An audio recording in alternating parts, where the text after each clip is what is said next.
matter. Attention, citizens of matter. Attention, citizens of matter.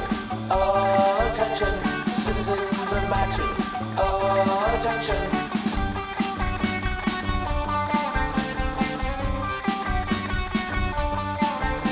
Citizens of matter. Attention. I have come from the 17th dimension to here to tell you I broke the dissension and that my orders can never be questioned. Citizens of matter, I must have your attention. Citizens of matter, I must have your attention. You've gotten away with it for so long. My time will be strong. Now I must sing to the gathered throng. You pronounce the name of your town wrong.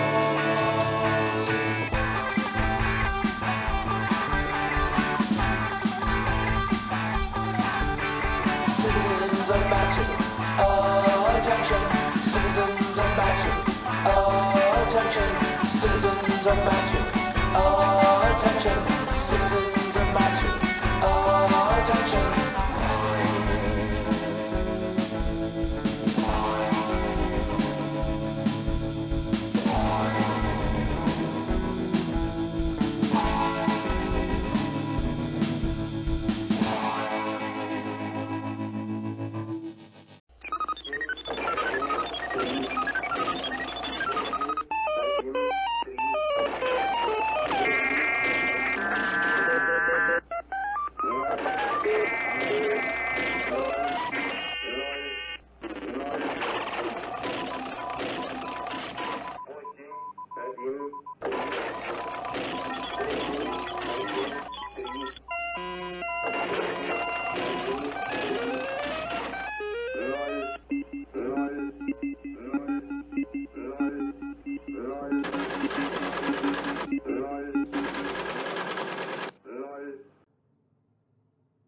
Our top story tonight.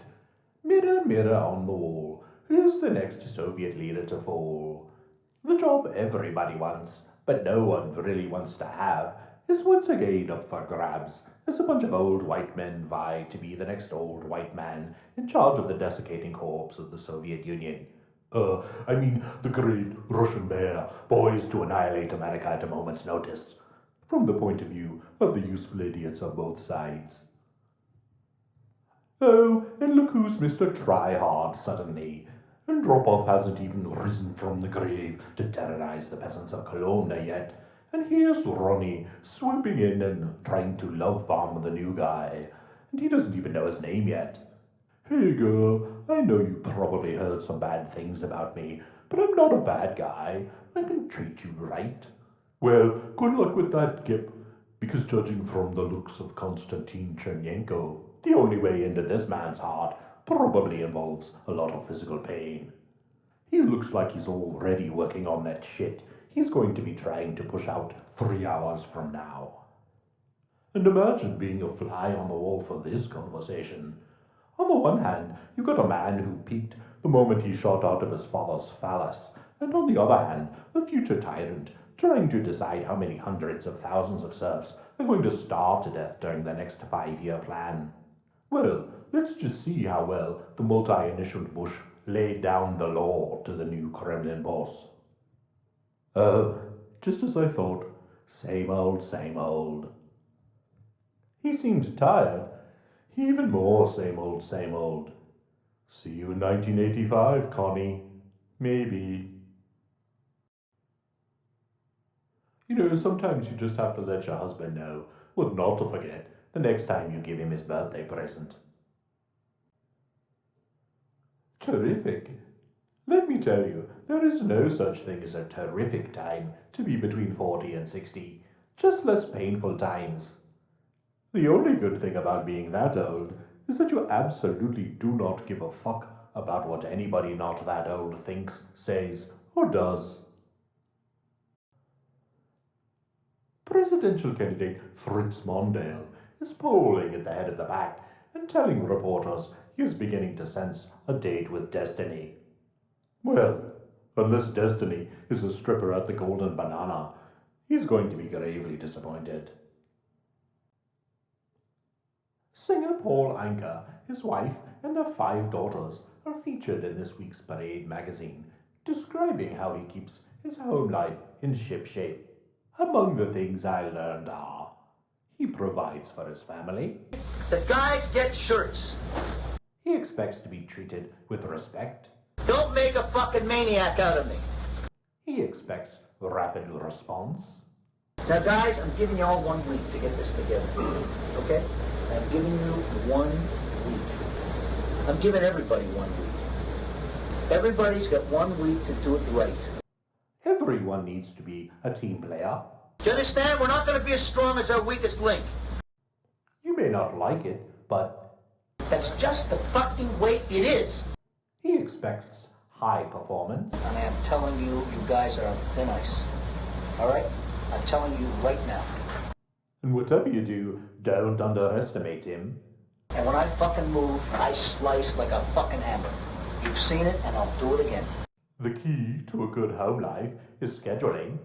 You guys have 3 fucking days to get it together. And lastly, That's just the fucking way it is. That's just the way it is around here. You understand that? I'm the only important one on that stage. I'm warning you. I'm the only important one on that stage. You understand that? I'm the only important one on that stage. And you are letting me down. Do you understand that? That's just the fucking way it is. Because you gotta do good. And as long as you got it good, you gotta make it good. Get it fucking right. That's just the way it is around here. Do you hear me? You understand that? Don't make a fucking maniac out of me. Paul Anka, don't make a fucking maniac out of him. Where's Joe? It's a twofer from Walter Scott this week, as the aptly initialed SS from Hawthorne, California, wants to know if David Frost and his wife were ever previously married to blacks. What I want to know is, who sits around thinking about David Frost and his wife, as in ever? And what is going on in Hawthorne, California, that would cause one to be so consumed with the desire to know if David Frost is a misogynist that one would actually take pen and put that thought to paper, fold said paper 2 times and insert it into an envelope, address and affix a 20-cent stamp to said envelope, and drop the whole kit and caboodle into the post, hoping that a nationwide newspaper audience would also want to know. Well, at any rate, the answer appears to be no, which no doubt alleviated the fears of millions. And Dale M. Huey of Arlington, Virginia, wants to know, was Walt Disney's body cryogenically frozen after he died? Walter Scott seems to think this is just a rumor, but if that's true, then how does he explain this?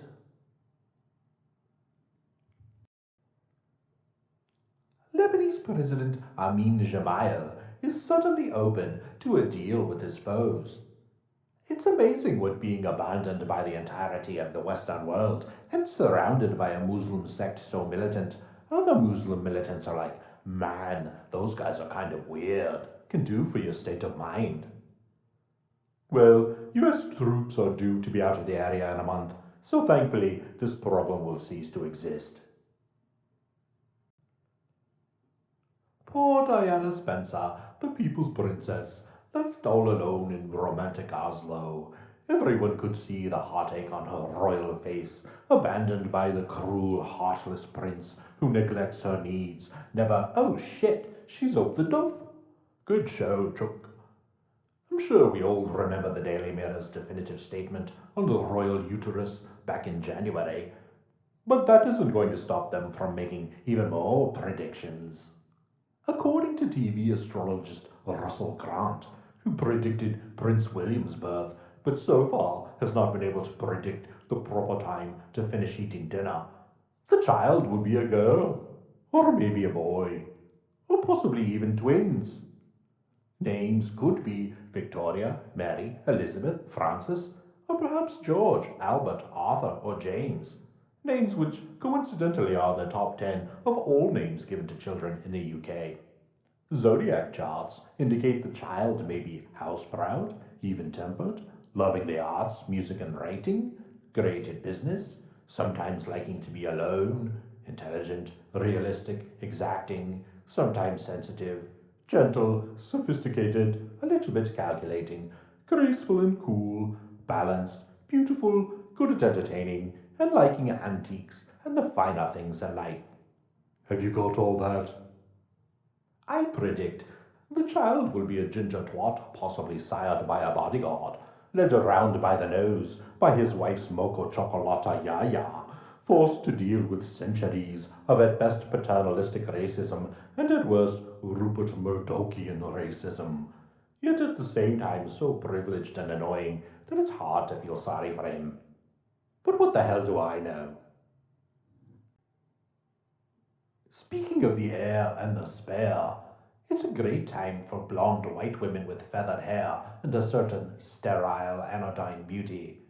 Unless, of course, you're the delicious Selena Scott, in which case you can't help but get your bum pinched on the tube. I swear, it's getting to be like Mad Max out there.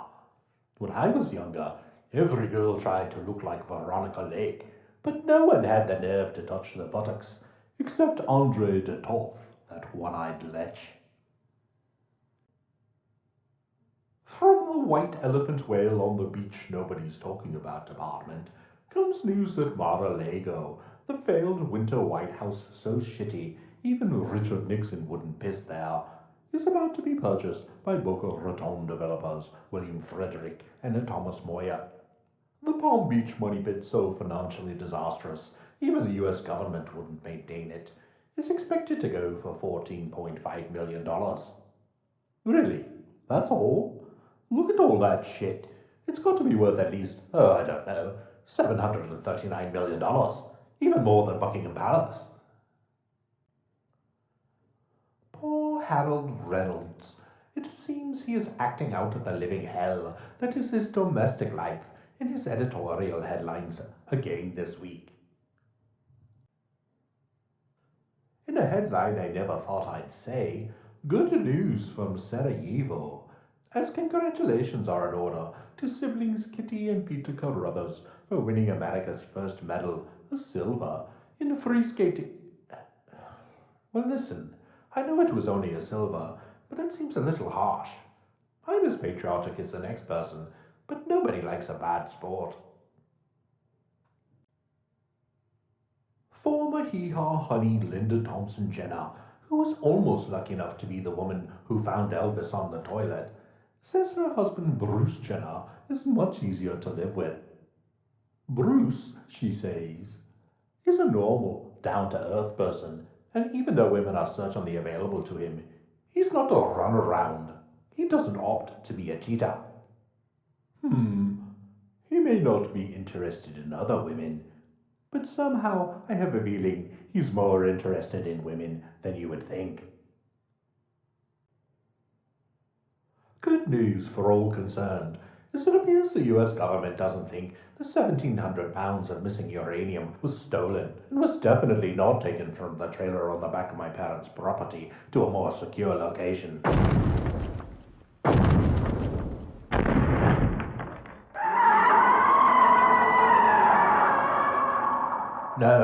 No, everything's all right. You see, he's a friend of mankind now. No, run along now. We may be making a trip to Palm Beach later.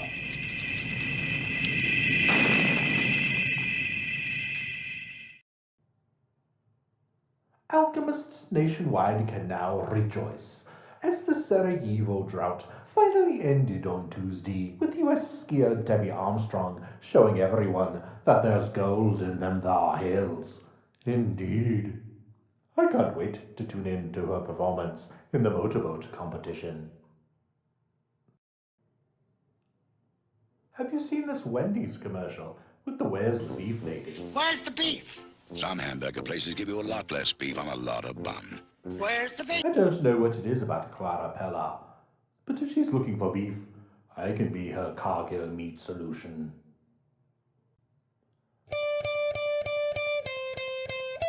Status Quo, the band you only know from this riff from 1967's Pictures of Matchstick Men, Pictures of Matchstick Men. But believe it or not, also the band who have had 29 consecutive top 40 singles in Britain have announced they will be splitting up. Which is a long way for me to go, just to say I guess this makes them the status quo auntie. Believe it or not, I also have 29 consecutive good jokes in Britain. It's a nice day for a white wedding, at least for man who was simultaneously Captain Fantastic and the brown dirt cowboy Elton John. And at least in this case, the wearing of white is completely appropriate. For the groom, anyway. And while the title track for the ceremony was the wedding march, I have no doubt the songs heard during the honeymoon included Don't Go Breaking My Heart, Are You Ready for Love, Kiss the Bride, What are you kidding? Why won't the sunglassed one go down on me? Saturday night's all right for fighting off the disgusting advances of my wife. Sorry seems to be the hardest word, and certainly the only hard thing in this room right now. I guess that's why they call it the vaginal equivalent of the blues balls. And I'm still standing at the edge of the bed waiting for the Mickey Finn I slipped you to kick in. Well, congratulations, and good luck on yet another decision fueled by the awesome power of...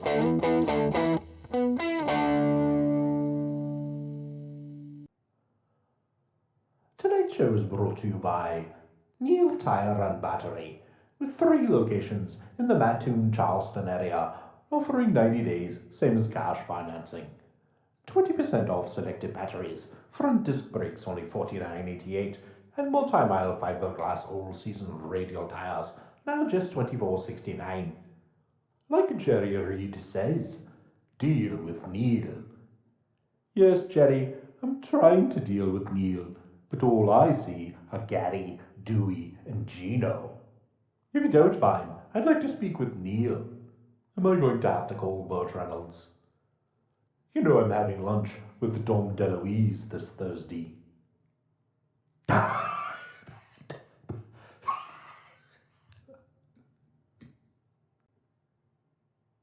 Here in the 17th dimension, things get a little slippery slopey when it comes to chronologicality, so while I can appreciate the sentiment of this article, let me just say that things are not going to be handled this gracefully before this smooth reign of Miss America is over. A new U.S. government report says that Japan has taken a commanding lead over the United States and the rest of the world in the production of robots. And at first I didn't believe it, but after getting my hands on some footage of an upcoming model,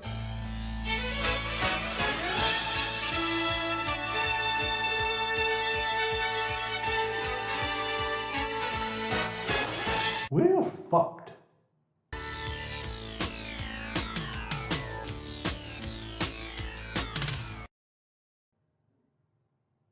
Crying, damn it, I'm mad, Otto Renner, 71, from Aldevan, Nevada, with his 38, shot 83 times at Bob Hanna, 17, from Kinnickinnick, who responded, able was I ere I saw Elba.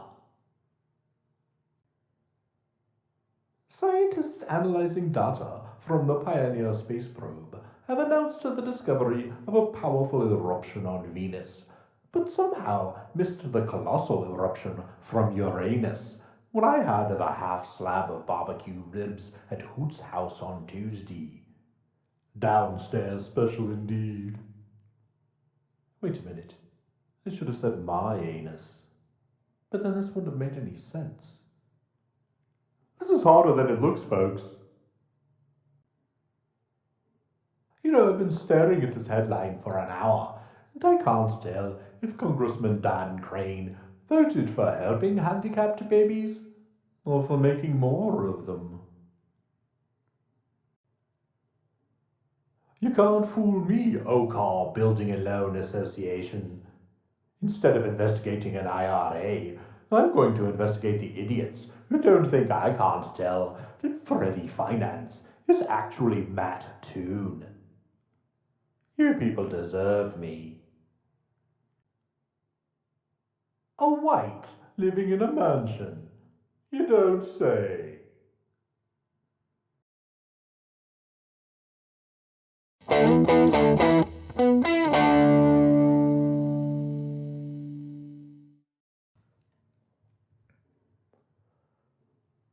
Forward to irony.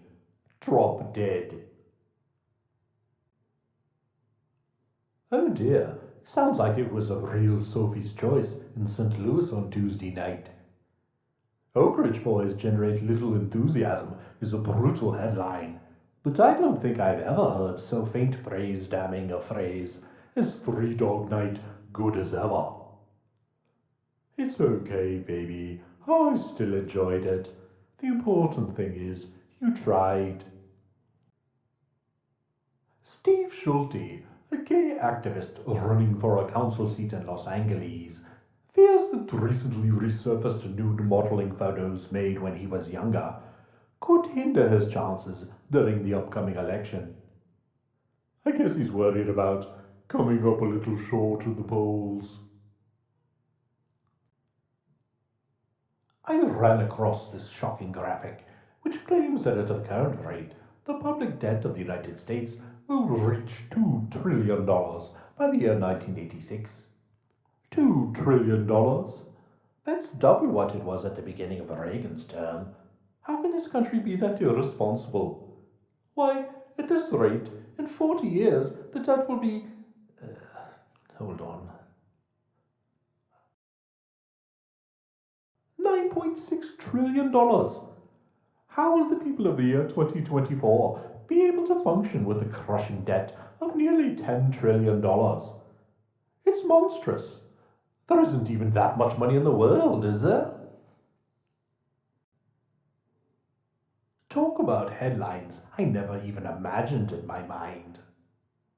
So apparently there are A. eunuchs in India, B. the eunuchs are restless, and C. there are enough of them that their restlessness is newsworthy, if not downright alarming.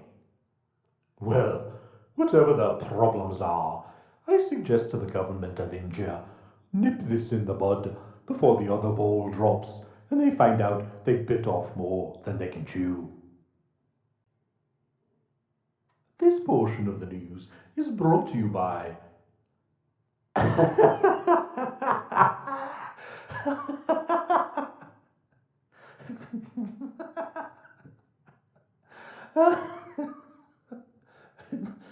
Hey, Anusol. You've got, you've got to be kidding me. I hate you. Anusol. It's like Lysol, but for your butt. If it's good enough for my anus, it's good enough for your anus.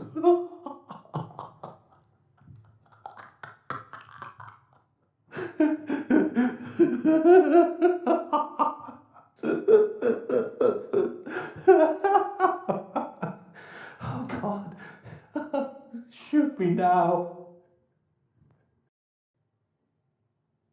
I don't really have a joke here. I just wanted to point out that while these magnet school students did hack into their professor's computer system and alter grades, one student rewrote another's homework program to repeatedly display, I hate Led Zeppelin. And that is just pure genius. A new 2.5-year study has concluded that smoking is harmful for newborns. And what I want to know is, who in the dickens was giving cigarettes to newborns? I'm all for the advancement of scientific knowledge, but the last thing the world needs is the creation of an entire race of baby-face finsters. There's nothing more isolated than Easter Island, except for maybe the isolated lepers of Easter Island. But now, through the miracle of science, a new vaccine has been developed which offers hope for the eradication of this dread disease. We here at N84 are always at the cutting edge of scientific developments, and so now we take you live to Hangaroa Village for the historic first injection.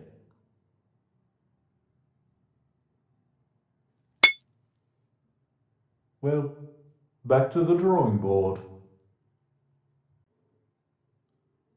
105-year-old Melissa McAdoo surprised friends, family, and well-wishers by coming out as a lesbian on her birthday during a celebration at the Bronx Municipal Hospital Center.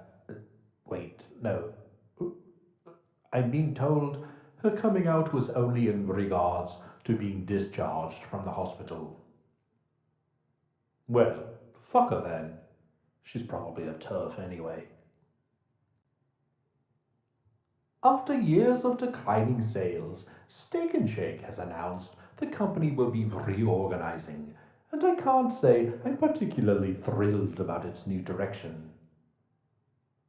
Does that even rhyme? And finally tonight, white privilege poster boy Robert F. Kennedy Jr., the ne'er-do-well son of a ne'er-do-well son of a ne'er-do-well son of a bitch, has pled guilty to a felony count of heroin possession, stemming from an incident in which he fell ill on board a flight to Rapid City, and a search of his baggage revealed the drugs. In his defense, it probably would take a non-zero amount of heroin to get me to willingly go to Rapid City. Kennedy, because he is white and rich and bears a remarkable resemblance to a beloved martyr of American history with whom he happens to share the same name, is expected to be given probation, which no doubt is the same thing that would happen with Martin Luther King III. Throwing himself on the mercy of the court, the narcotically proficient RFK Jr has entered a drug rehabilitation program, saying, "On the plane, I knew there was something wrong with me. It was the drugs. I wasn't thinking clearly. I began to have delusions that vaccines were dangerous, that vast conspiracies killed my father and uncle, and worst of all, that I would make a good president." Well, good for him. Hopefully he has learned his lesson, that just because something you do makes you feel good, that doesn't mean it's in your, or the country's, best interests. And with that, you now have my permission to look away.